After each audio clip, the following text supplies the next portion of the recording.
வேடிக்கையாக சொல்லுவாங்க.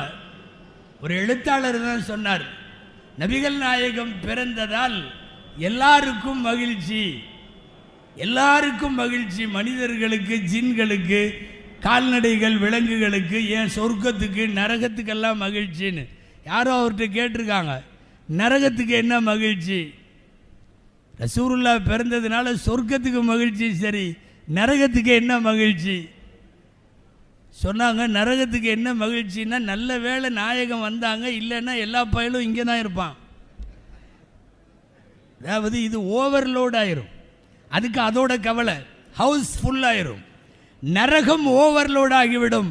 நம்மளை ஓவர்லோட் ஆகாமல் காப்பாற்றினது ரசூலுல்லாஹ் ஸல்லல்லாஹு அலைஹி வஸல்லம். சரி, சொர்க்கத்துக்கு என்ன மகிழ்ச்சி?